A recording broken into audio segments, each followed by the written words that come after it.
Hi guys, Radhe Radhe. This is Suman Sharma and you are watching Ravi's English classes. तो friends, आज का जो video बहुत interesting होने वाला है। इसमें जो आज हम सेंटेंसेस सीखने जा रहे हैं वो ना केवल आपके रोजमर्रा के लैंग्वेज में जिसे स्पोकन बोलते हैं, बल्कि आपके ग्रामेटिकल टॉपिक्स में भी ये बहुत ज्यादा काम आते हैं। और वो कौन से हैं? Imperative sentence. जी हाँ, इंपेरेटिव सेंटेंसेस को हम सिंपल तो यूज करते हैं, लेकिन इसका पैसिव वॉइस जिसे एक्टिव पैसिव बोला जाता है, आपको डायरेक्ट इनडायरेक्ट जिसे नरेशन या रिपोर्टेड स्पीच कहा जाता है, इनमें भी इसका एक अलग से पार्ट है। तो इतने से ये टॉपिक सीखना हमें बहुत जरूरी है। अब देखिए, इंपेरेटिव सेंटेंसेस होते क्या है? ऐसे सेंटेंसेस जिसमें कोई ऑर्डर या कमांड दिया जा रहा हो, जिसे हम कहते हैं आदेश, जिसमें किसी को एडवाइस दी जा रही हो या सजेशन दिया जा रहा हो, इसका मतलब सलाह मशविरा, या फिर किसी से किसी बात के लिए रिक्वेस्ट की जा रही है, जिसे कहते हैं प्रार्थना। तो जिसमें ये तीनों में से कोई आपको भाव नजर आए तो समझ जाइए कौन सा है, वो इंपेरेटिव सेंटेंस है। अब इंपेरेटिव सेंटेंस जैसे कि यहां मत जाओ, वहां मत जाओ, कम हियर, यहां आओ, ठीक है, आवाज मत करो, शोर मत करो, चुपचाप बैठो, उधर मत जाओ, प्लीज मुझे तुम्हारा पेन दे दो, प्लीज सर मुझे 2 दिन की छुट्टी दे दीजिए। आप देखिए इनमें क्या है, ये हम कह रहे हैं कि किसी में कमांड दिया जा रहा है, किसी में प्रार्थना की जा रही है, रिक्वेस्ट की जा रही है, तो इस तरह के सेंटेंसेस कहलाते हैं इंपेरेटिव सेंटेंसेस। इसको कैटेगराइज किया गया है, ये 4 तरह के बताए गए हैं। कौन से? एक तो वो जो कि वर्ब की फर्स्ट फॉर्म से शुरू हो, yes, begins with V first.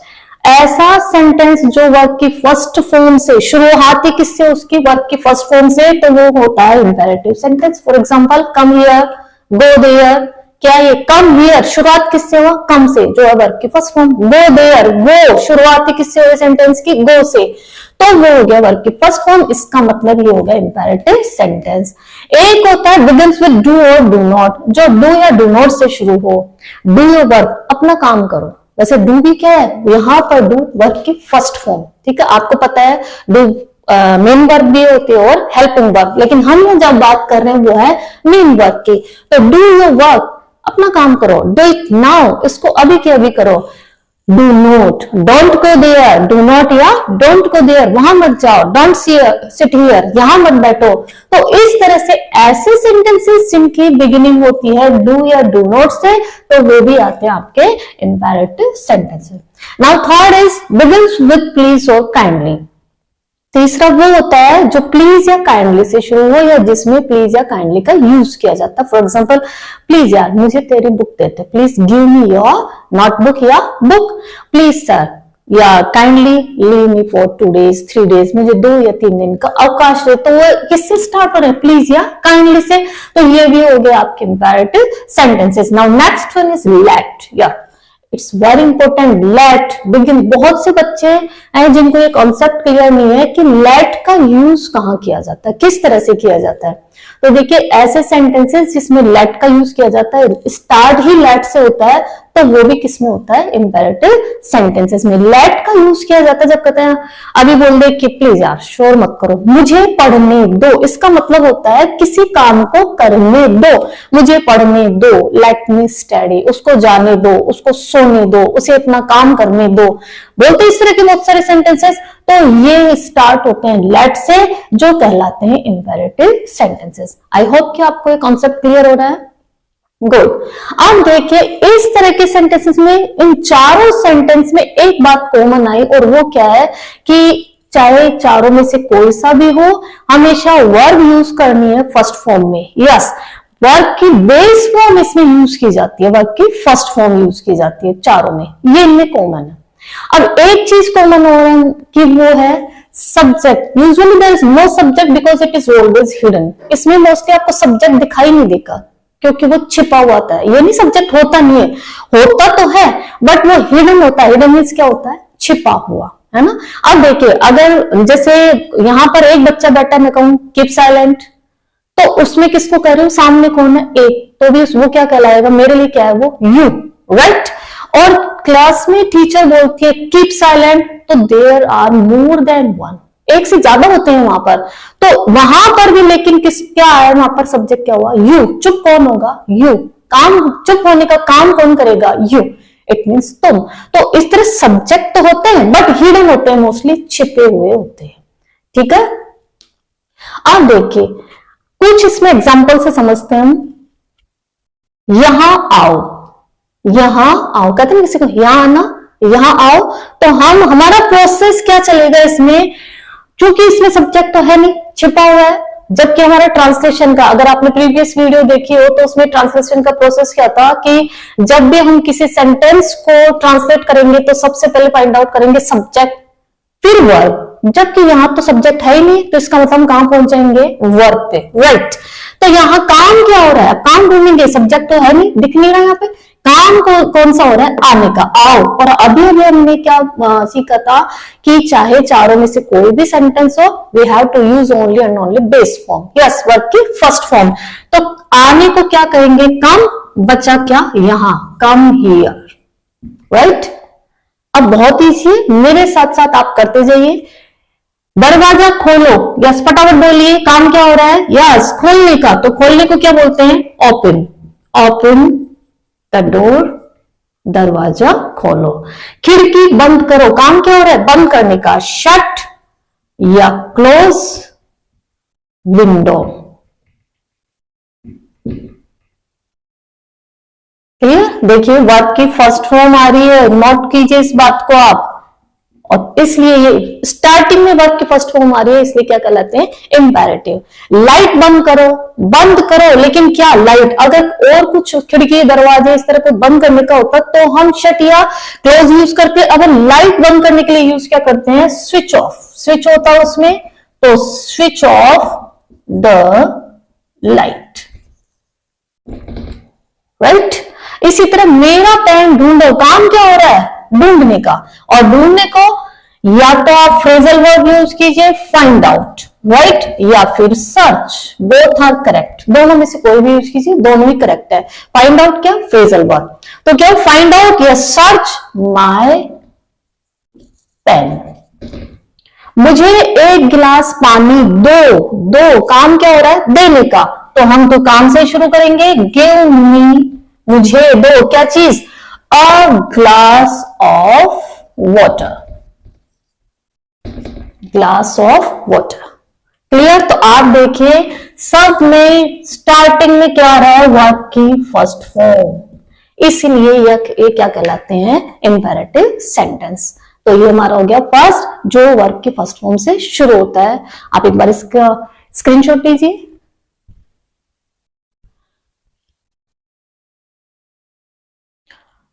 तो गाइस अभी हमने सीखे ऐसे सेंटेंसेस जिनकी बिगिनिंग होती है वर्ब की फर्स्ट फॉर्म से। अब देखिए कुछ आगे बढ़ते हैं हम। देखिए अपना काम करो, काम करो, इसमें काम क्या हो रहा है? करने का। और करने को क्या बोलते हैं? डू। इसे सॉरी, अपना काम करो, डू योर वर्क, अपना काम। तो सबसे पहले हम क्या लिखते हैं? करना क्या हो रहा है? जी हाँ, ये भी जो प्रीवियस किया वर्ब के फर्स्ट फॉर्म से शुरुआत होती है, तो ये भी शुरुआत वर्ब की फर्स्ट फॉर्म। डू यहाँ पर हेल्पिंग वर्ब नहीं है, मेन वर्ब है जिसका मीन है करना। तो डू योर वर्क, अपना काम करो। फिर कह रहे इसे अभी करो, वापस से करो, इसका मतलब डू, डू इसे, इट अभी, do it now, yes do it now, इसे अभी करो। तो देखिए डू मीन्स क्या होता है? करना, जो कि वर्ब की फर्स्ट फॉर्म ही है। तो ये ऐसे सेंटेंसेस जिसकी बिगिनिंग होती है डू से। अब देखिए यहां मत बैठो, मत बैठो मना कर रहे हैं, ठीक है। तो इसमें क्या हो जाएगा? Don't sit here. अब ये यहां देखिए मेन वर्ब और यहां है ये हेल्पिंग वर्ब। याद आया होगा, ये है प्रेजेंट इंडेफिनिट का हेल्पिंग वर्ब। तो ये यहां मत बैठो, डोंट सिट हियर। इसी तरह से फूल मत तोड़ो, तोड़ने को कर रहे हैं लेकिन मना कर रहे हैं, इसलिए पहले यूज करेंगे डोंट। तो डोंट मत तोड़ो, डोंट फूल तोड़ने को pluck flowers, don't pluck flowers, फूल मत तोड़ो, ठीक है। अब कह रहा है देखिए बात मत करो, बात मत करो, तो क्या हो जाएगा? Don't talk. इसी तरह से शोर मत करो, शोर करना फिक्स फ्रेज पहले ही बता चुकी हूँ, शोर करने को कहते हैं मेक अ नॉइज। तो मत करो तो ये हो गया आपका use don't make a noise, hey don't make a noise, शोर मत करो। अब इनमें देखा आपने, हमने सेकंड नंबर की कैटेगरी लिया यहां पर कि डू या डोंट से जो सेंटेंसेस शुरू होते हैं। तो do your work, do it now, don't sit here, don't talk, don't pluck flowers, don't make a noise, don't go there, ठीक है, डोंट शाउट लाउडली। तो इस तरह से जिसमें किसी काम को करने को मना किया जाता है वो कहलाते हैं इंपेरेटिव सेंटेंसेस। आप देखिए, हमेशा गरीबों की मदद करो, हमेशा, ऑलवेज क्या करना है, मदद, हेल्प, किसकी, द पुअर। अब देखिए यहां बच्चे मिस्टेक कर देते हैं, ये पुअर्स बना देते हैं इसको, पुअर्स नहीं होता। जो गरीब एक पूरी कम्युनिटी के लिए कि गरीबों की, इसने किसी पर्टिकुलर की इस गरीब की मदद करो, ऐसा नहीं बोला। इसमें बोला गया गरीबों की मदद करो, इसका मतलब गरीब में जितने भी पूरी कम्युनिटी, जितने गरीब लोग हैं, जो गरीबों की कम्युनिटी है वो पूरे उसको इंडिकेट किया जा रहा है यहाँ पे। इसलिए पुअर्स ना करके पुअर से पहले हम द का यूज करेंगे, द पुअर, ठीक है। तो always help the poor, poor भी नहीं बोलेंगे, इट्स पुअर। आपको पता है रे बहुत कम बोला जाता है इंग्लिश में, ठीक है ना, स्टार्टिंग में आती है वो बात अलग है, लेकिन बीच में या लास्ट में अगर रे वर्ड बोलना हो तो वो ना के बराबर, पुअर। तो ये हो गया ऑलवेज हेल्प द पुअर। कभी, सॉरी, झूठ कभी मत बोलो, कभी नहीं के लिए क्या बोला है, नेवर, यस। अब देखो झूठ बोलना भी एक फिक्स्ड फ्रेज है, तो क्या हो जाएगा, याद कीजिए पहले वीडियो में बता चुकी हूं मैं, झूठ बोलना, never tell a lie, tell a lie, tell a lie, झूठ बोलना। यहां झूठ बोलने के लिए टेल वर्ड का ही यूज किया जाता है, स्पीक या से ऐसे कोई वर्ड्स यूज नहीं किए जाते, ये फिक्स्ड फ्रेज कहलाती है। तो never tell a lie, never means कभी नहीं, कभी मत करना, कोई भी काम कभी नहीं करना, उसके लिए नेवर यूज किया जाता है। और हमेशा करना, उसके लिए ऑलवेज यूज किया जाता है। और इन दोनों को ही वर्ब की फर्स्ट फॉर्म से पहले यूज किया जाता है। तो always help the poor, never tell a lie. I hope कि आपको क्लियर होगा कॉन्सेप्ट। नेक्स्ट, कृपया मेरी मदद करो, कृपया मेरी मदद करो, तो हम प्लीज, ठीक है, काम क्या बोल रहे हैं, मदद करना, प्लीज हेल्प मी, कृपया मेरी मदद करो, प्लीज हेल्प मी। कृपया मुझे 2 दिन का अवकाश दे, तो प्लीज या काइंडली जो आप यूज करना चाहे, अवकाश देने का, लीव, काइंडली लीव मी, मुझे दे, फॉर 2 days। 2 days से पहले फॉर का यूज क्यों किया बताइए, क्योंकि 2 days क्या है यहां पर, यस, पीरियड ऑफ टाइम, समय की अवधि, और समय की अवधि के लिए किसका यूज किया जाता है, उससे पहले फॉर का। ये हम टेंस में बहुत अच्छे से पढ़ चुके हैं, जिसको क्लियर नहीं है वो आप टेंस का वीडियो देख सकते हैं। मुझे पढ़ने दो। अब देखिए इसमें है, हमने सीखा था स्टार्टिंग में, जो 4th कैटेगरी का है इंपेरेटिव सेंटेंस, वो है किससे स्टार्ट होने वाला, लेट से, जिसमें क्या करते हैं, मुझे यह काम करने दो, इसका मतलब काम करने दो, उसको सोने दो, बच्चा सो रहा है, शोर मत करो, उसको सोने दो, उसे खेलने दो। तो इस तरह इसका मतलब किसी को कोई काम करने दो। तो ऐसे सेंटेंसेस की जो बिगिनिंग है वो होती है लेट से, लेट, उसको ये काम करने दो। अब देखो लेट के बाद आना चाहिए जो भी नाउन या प्रोनाउन यूज किया जा रहा है। इसमें नाउन इट मींस किसी का नेम, जब तो नेम तो एज इट इज आ जाएगा, लेकिन प्रोनाउन है जस्ट लाइक दिस, मुझे वो क्या बोलते हैं, मी, क्लियर। तो यहां पर प्रोनाउन का कौन सा केस आएगा, objective, I, my, me, right. ये subjective case and this is possessive case and this is objective case, right. तो इसमें हमें कौन सा यूज करना है, always objective case after let, let के बाद में हमेशा ऑब्जेक्टिव केस यूज करना है। और इसमें कौन कौन से होते हैं, जैसे अगर मी है तो मुझे, तुम है, तुम्हें है तो यू, ठीक है। इसी तरह उसे है तो हिम या फिर हर। इसी तरह उन्हें, इसका मतलब लेट देम। इसी तरह से आपके हो गया हमें, तो ये हो गया लेट अस। तो ये है गाइस ऑब्जेक्टिव केस, प्रोनाउन के ऑब्जेक्टिव केस, हमें इन्हें यूज करना है लेट वाले जो सेंटेंसेस है उनमें लेट के जस्ट बाद में। तो मुझे पढ़ने दो, लेट मी क्या करने दो, पढ़ने दो, study, let me study, clear. उसे सोने दो, देखा हमने कि कोई काम करने दो, इसका मतलब स्टार्टिंग किससे होगी, लेट हिम या हर, जिसके लिए हम बोल रहे हैं क्या करने दो, सोने दो, यहां आएगी आपके वर्ब। अब देखिए जो डायरेक्ट ये था कि यहां आओ, वहां जाओ, पार्क में खेलो, तो उसमें हमने सेंटेंस की बिगिनिंग की थी वर्ब की फर्स्ट फॉर्म से, right, go there, come here, play in the park, तो वो वर्ब की फर्स्ट फॉर्म से शुरुआत हो रही थी, वर्ब की फर्स्ट फॉर्म से। अब इसमें देखिए जिसमें हम लेट से शुरू कर रहे हैं, इसमें जो वर्ब है वो आ रही है एंड में। देखिए आप, let him sleep, let me study, clear.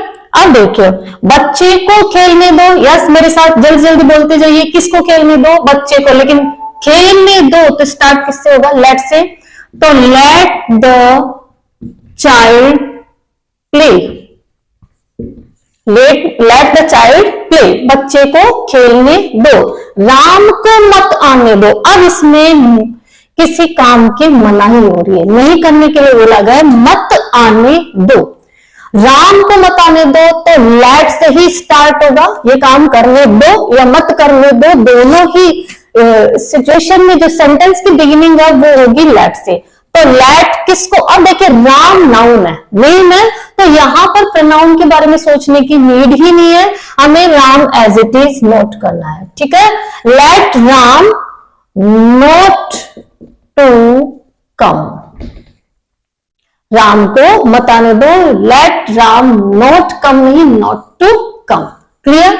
इसी तरह से रमन को यह है मत करने दो, किसको मत करने दो, रमन को, क्लियर। तो let Raman not to do it, let Raman not to do it, let Ram not to come.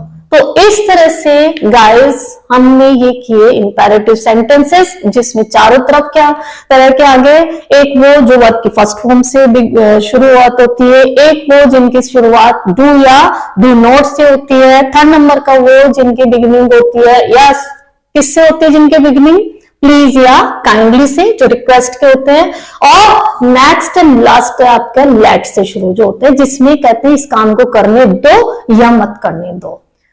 Screenshot ले लीजिए आप इसका। तो गाइस ये है आपके सामने एक्सरसाइज, कुछ सेंटेंसेस है जिन्हें आप ट्रांसलेट कीजिए। ये सारे सेंटेंसेस इंपैरेटिव सेंटेंसेस है, आप बहुत आसानी से कर लेंगे, इसमें चारों तरह के सेंटेंसेस मिक्स्ड है। सो पहले आप अपने आप कीजिए, फिर इसके बाद में जो इनके ट्रांसलेशन दिए जाए उनसे आप टैली कीजिए और देखिए कितने आपके राइट और कितने रॉन्ग है, तो नोट कीजिए इसे। तो ये आपके सामने इन सेंटेंसेस के ट्रांसलेशन, आप देखिए आपने जो अपने आप किया है वो कितने करेक्ट है और कितने इनकरेक्ट है। जो इनकरेक्ट है एक बार वापस से वीडियो को देखिए कि उसमें कहाँ प्रॉब्लम आ रही है। तो इस तरह से गाइस आज हमने किए इंपैरेटिव सेंटेंसेस जो कि बहुत ज्यादा इंपॉर्टेंट है। आई होप कि आपको वीडियो पसंद आया होगा। यदि वीडियो पसंद आए तो प्लीज लाइक कीजिए, शेयर एंड सब्सक्राइब कीजिए। Thank you and have a nice day. Radhe Radhe.